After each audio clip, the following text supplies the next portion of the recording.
अलका मॅडमला पुष्पगुच्छ देऊन त्यांचे स्वागत करत आहे। ते सगळ्यांनी जोरदार टाळ्या। हो समोर जाऊ नका। जोरदार तालियां।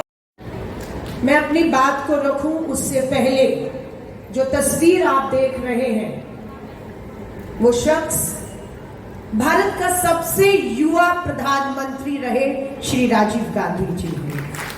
देश का सबसे युवा प्रधानमंत्री, भारत रत्न है वो, उन्हें भारत रत्न से नवाजा गया। वो भारत रत्न श्री राजीव गांधी जी, वो शहीद हुए इस देश के लिए, वो शहीद राजीव गांधी जी हैं हमारे बीच में। और आज हम सब श्री राजीव गांधी जी के 80वां जन्मदिन मना रहे हैं। 80 साल के अगर राजीव जी हमारे बीच में होते, 80 साल के होते। आज हमारे बैनर पे लिखा है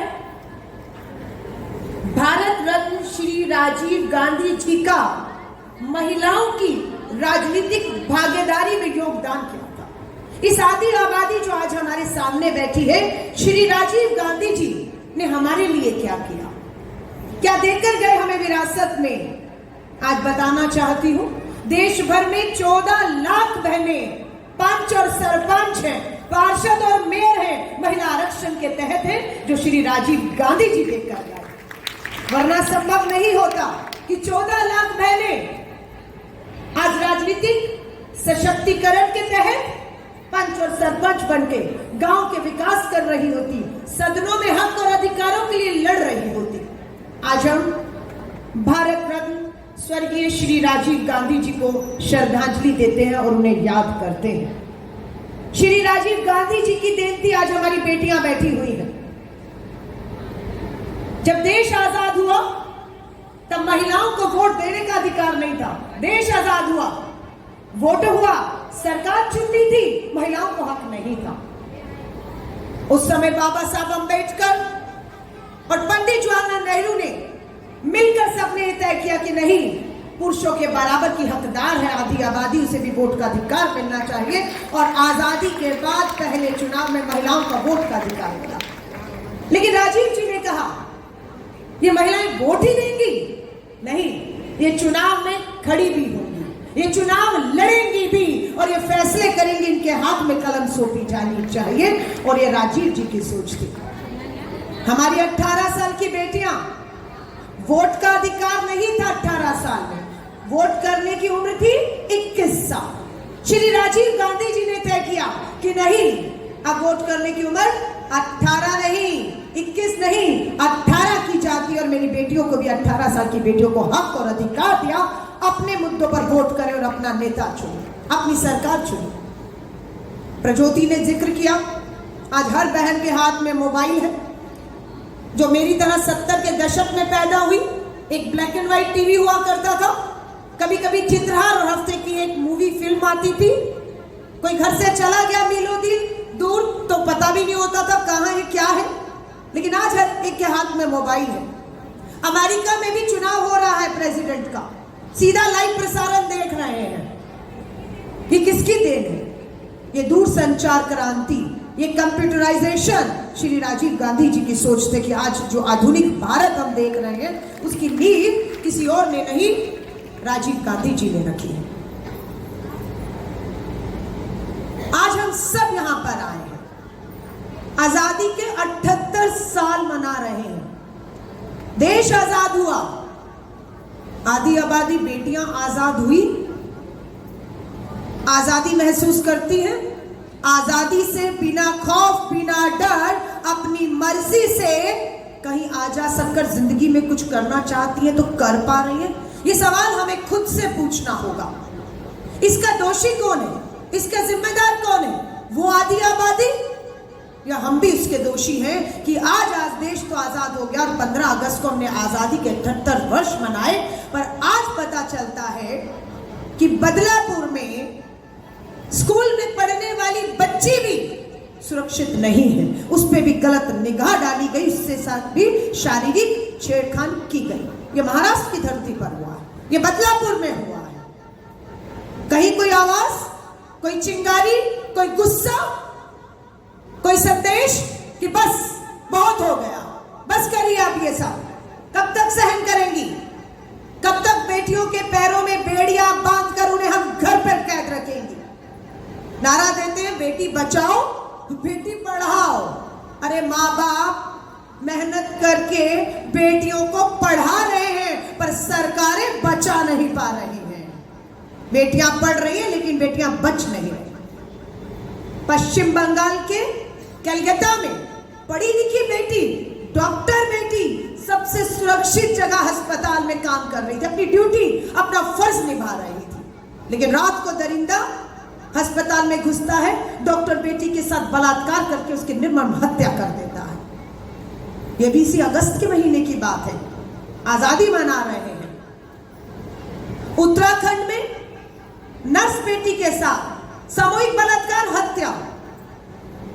अभी खबर आती है कि हिमाचल में भाजपा का विधायक हंसराज ने 20 साल की बेटी को लगातार परेशान किया, उसकी अश्लील फोटोएं ली, उसको धमकी ब्लैकमेल करता रहा। ये कल की घटना है। कौन है ये? भाजपा का विधायक हंसराज। कौन है? ब्रजभूषण, भाजपा का सांसद है ब्रजभूषण शरण। आरोप किसने लगाए? विनेश फोगाट। भारत की बेटी गौरवान्वित महसूस किया, हमें पेरिस ओलंपिक में सिल्वर पदक तक पहुंच गई, लेकिन क्या हुआ? अपने ही देश में अपने ही लोगों ने इस बेटी के गिरेबान में हाथ डाला, लेकिन दिल्ली पुलिस ने एफआईआर नहीं की क्योंकि भाजपा का सांसद था। दिल्ली में भाजपा की सरकार है, पुलिस उसके अधीन है, एफआईआर नहीं होती है। ये इस देश में हो रहा है और हम खामोश हैं, हम चुप हैं। या तो हमें पता नहीं हमें करना क्या है, और पता होने के बाद भी चुप है, तो शायद इसलिए कि मैं तो कम से कम सुरक्षित हूं, मेरे साथ ऐसा नहीं हुआ, मैं क्यों बोलूं, मेरा क्या लेन देन। जो ऐसा सोचते हैं अगले निशाने पर वही होते हैं, अगला निशाना वही होते हैं। आज पूछते हैं अपराध रुक क्यों नहीं रहे हैं। महिला कांग्रेस की राष्ट्रीय अध्यक्ष पूरे देश में इस तरह के हजारों सम्मेलन करके महिलाओं से शादी आबादी से कश्मीर से कन्याकुमारी तक बात करके आ रहे। यहां पर आने से पहले मैं झारखंड के रांची में आदिवासी महिलाओं को मिलकर आई। 2 दिन पहले मैं कश्मीर में वैली में थी, वहां पर 2,500-3 हजार बहनों से बात करके 2 दिन पहले कश्मीर से यहां पहुंची और यहां से गुजरात जा रही हूं। अकेले एक के बोलने से कुछ बदलने वाला नहीं है, इस गलतफहमी में मत रहिएगा। ये लड़ाई आपकी हमारी सबकी है। हक है हमारा, हमें सुरक्षित समाज और माहौल दिया जाए। हक है हमारा जो संविधान में हमारा स्थान, भागीदारी राजनीतिक हो, सामाजिक हो, आर्थिक हो, हमें हमारा हक चाहिए। अब बस जब तक आप नहीं कहेंगी, ये पूरी महिला कांग्रेस की मेरी नेता बैठी हुई है, प्रज्योति आपके यहाँ की, सेंट्रल मुंबई की महिला कांग्रेस की जिला अध्यक्ष है, अनीशा जी मुंबई की महिला कांग्रेस अध्यक्ष है, संध्या सवालागे जी महाराष्ट्र की महिला कांग्रेस अध्यक्ष है, साफिया जुबेर जी राजस्थान की विधायक रही आज मेरे सामने, सुनीता गवांडे जी नागपुर महाराष्ट्र की है, कोऑपरेटिव सोसाइटी चलाकर महिलाओं को आर्थिक ताकत देने का काम कर रही है। पूजा हमारे बीच में बैठी हुई है, नागपुर से पुणे से पार्षद। अभी और भी हमारे बीच में जैनेट डिसूजा जी हैं, हमारे बीच में उल्का महाजन जी बैठी हुई है, मुझे जो बताया, और मंच पे और भी बैठे। हम सब आपकी लड़ाई लड़ रहे हैं, लेकिन आप कहां हैं? आपकी आवाज क्यों नहीं उठ रही है? कलकत्ता की बेटी के साथ जो कुछ भी हुआ, पूरे देश में हाहाकार है। मैं सिर्फ आपसे बंद कमरे में आपसे सवाल कर रही हूं, जवाब मुझे नहीं, आप खुद को दीजिएगा, दिल पे हाथ रखकर, कि उस बेटी के लिए आप में से कितनों ने आवाज उठाई, न्याय मांगा, चाहे Facebook, Twitter, Instagram, social media का समय है, या अपने ही कहीं पर आपने छोटी सी कैंडल जलाकर उस बच्ची को श्रद्धांजलि, डॉक्टर बेटी को श्रद्धांजलि देकर शपथ ली हो कि अब बस, अब नहीं सहेंगे, जब तक इन दरिंदों को फांसी के तख्तों पर नहीं चढ़ाया जाएगा, हम अब चुप करके नहीं बैठेंगे। ईमानदारी से हाथ खड़ा करिए जिसने आवाज उठाई। मैं वीडियो देख लूंगी, आप वीडियो देख लूंगी। कि हाँ, हमने उस बेटी के लिए अपने फेसबुक, अपने ट्विटर, अपने व्हाट्सएप पर अपना 1 मिनट का वीडियो डालकर न्याय के लिए बात कही है। अभी इस समय सुप्रीम कोर्ट में अभी सुनवाई हो रही, मेरी नजर उसी पर थी मोबाइल पर, कि सुप्रीम कोर्ट लगी कि सरकारें और पुलिस हमारी बेटियों को, चाहे वो नाबालिग 5-6 साल की है, चाहे कामकाजी महिला है, स्कूल कॉलेज में जाने वाली, सुरक्षित नहीं है। सुप्रीम कोर्ट से गुहार लगाई गई कि बेटियों को सरकारें और पुलिस सुरक्षा देने में फेल हो गई है। सुप्रीम कोर्ट ने आदेश किया है कि कम से कम हर अस्पताल में, हम पुलिस नहीं, CISF इन बेटियों को सुरक्षा देगी। CISF को ऐलान कर दिया गया है कि अस्पतालों को घेर लीजिए और अपनी बेटियों को, डॉक्टर बेटियों को जो दिन और रात अपने मरीज की जिंदगी बचाने के लिए काम कर रही हैं, उनके मन में डर नहीं होना चाहिए कि कोई दरिंदा रात को आकर उनके साथ वहशीपन कर जाएगा और उसका कोई कुछ नहीं बिगाड़ पाएगा। हम धन्यवाद करते हैं सुप्रीम कोर्ट का, जो काम सरकारों को करना चाहिए था। ठाणे नई मुंबई थाने में 9 साल की बच्ची सामूहिक बलात्कार करके लहूलुहान सड़क पर मिली है। पता लगता है उसका सामूहिक बलात्कार करके उसकी भी हत्या कर दी। 9 साल की बच्ची नई मुंबई में गई, मेरी अध्यक्ष मेरे साथ गई, दो विवाहिता महिला है, घरेलू हिंसा की शिकार, कोई सुनवाई नहीं। माँ बाप भी बार बार बेटियों को पढ़ाते नहीं, लिखाते नहीं, पैरों में खड़ा नहीं करते और फिर शादी करके भेज देते और बेटियां मोहताज हो जाती है। घरेलू हिंसा की शिकार होती रही। माँ बाप ने कहा क्या करोगे जिंदगी में, बच्चा लेकर कहां जाओगी, वहीं रहो, समझौते करो। 1 दिन का समझौता होता है, 1 महीने, 1 साल का समझौता। समझौता करती रही बेटी, अंत में थक गई, हार गई।